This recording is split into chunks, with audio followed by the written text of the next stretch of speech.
نقشبندیہ مجدیہ کے کچھ وظائف بتاتا ہوں. جو طریقہ میں بتاؤں گا اس کے مطابق اس پہ آپ عمل کریں. اگر اپنے اندر کوئی تبدیلی محسوس کریں, کوئی انقلابی کیفیت پیدا ہو, تو پھر پورے آہنگ کے ساتھ کہیے گا باغ میں پھول ہے. پھر کہیے گا باغ میں پھول ہے.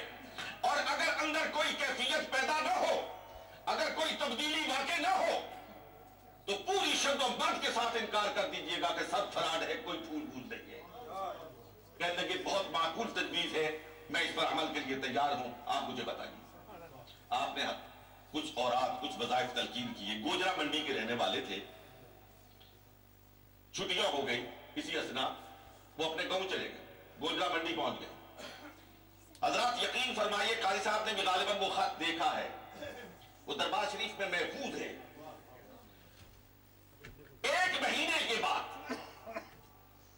حسین احمد مدنی صاحب کے شاگرد, ان کی خدمت میں بیٹھ کر دورہ حدیث کرنے والا قاری عبدالرحیم, 1 مہینے کے بعد وہاں سے خط لکھتا ہے, اور اس خط کا پہلا جملہ یہ ہے کہ حضرت کی قسم اٹھا کے کہتا ہوں, ایسے محسوس ہوتا ہے کافر تھا اب مسلمان ہوا.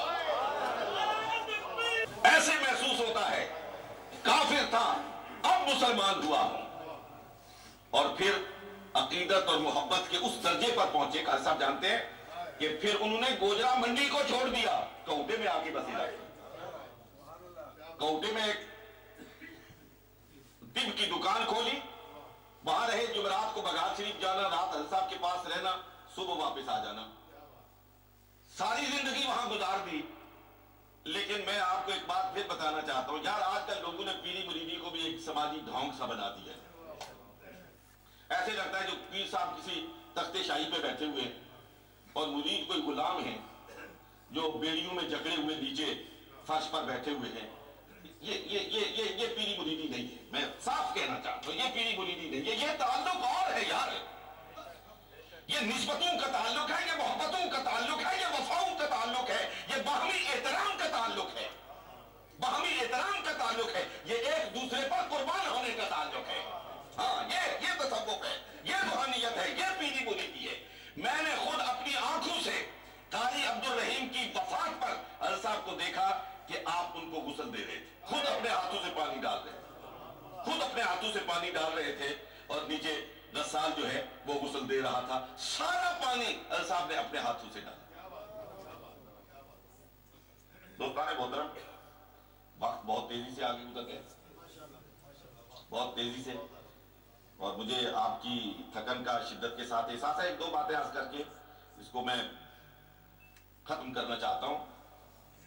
دوسرا جو مجھے ابھی چند روز پہلے کاونٹری میں تھا, وہاں ایک نوجوان نے تقریر میں مجھ سے کہا, میں پوچھنا چاہتا ہوں کہ پیر کی ضرورت کیوں ہے؟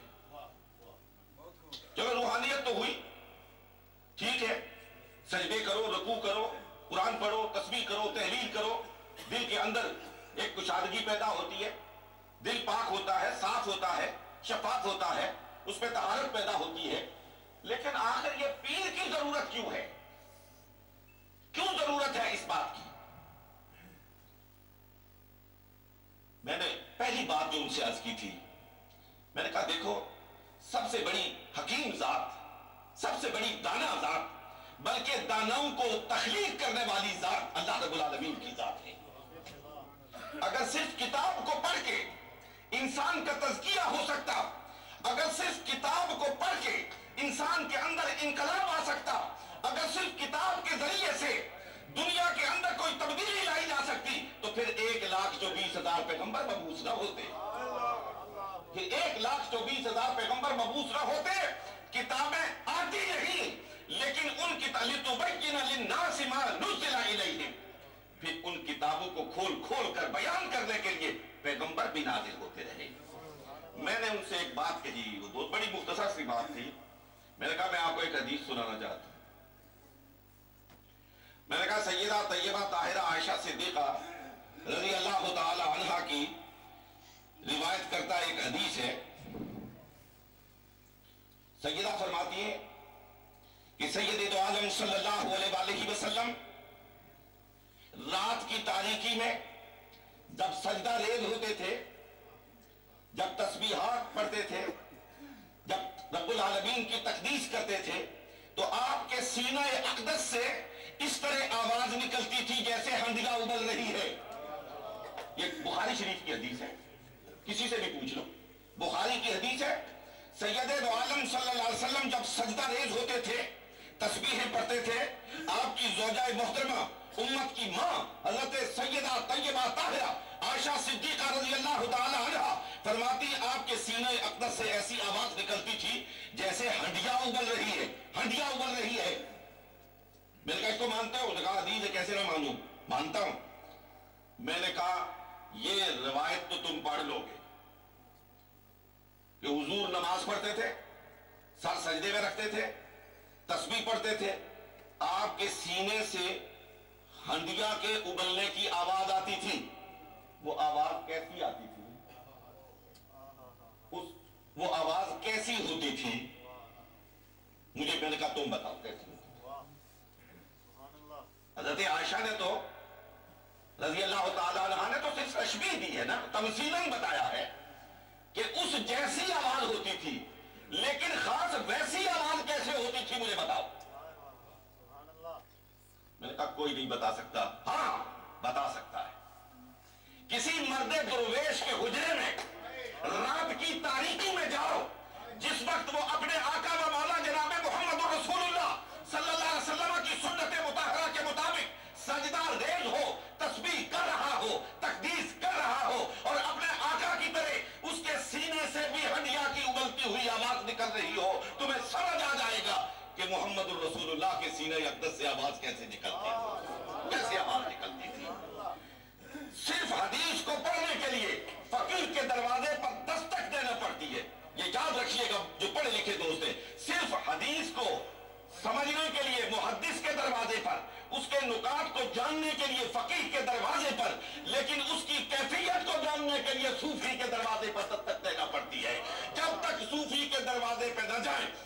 حدیث طیبہ میں آتا ہے سید دو عالم صلی اللہ علیہ وسلم چلتے تھے, پاؤں آہستہ آہستہ چلتے تھے, ایک کھسک کی آواز آتی تھی, ایک کھسک کی آواز آتی تھی.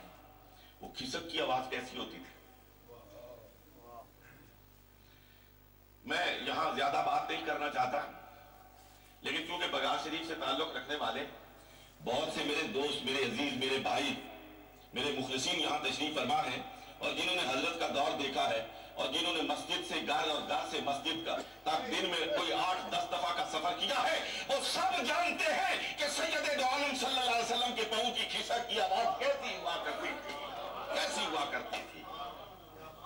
اس کیفیت کو جاننے کے لیے, اس کیف کو جاننے کے لیے, اس مستی کو جاننے کے لیے کسی درویش کے دروازے پر دستک دینا پڑتی ہے. اچھا, لوگ یہ کہتے ہیں کہ اگر یہ اتنا ہی ضروری ہے تو پیری مریدی پھر سرکار کے زمانے میں تو نہیں. یہ بہت زیادہ جگہ جگہ یہ سوال اٹھتا ہے کہ سرکار کے زمانے میں تو پیری مریدی نہیں, تو پھر پیری مریدی آپ کیوں ہو رہی ہے؟ یار خدا کے بندوں, کچھ خدا کا خوف کرو. حضور کے وقت سید دو عالم صلی اللہ علیہ وسلم کی موجودگی میں اور کون پیر ہو سکتا ہے یار, اور کون پیر ہو سکتا ہے؟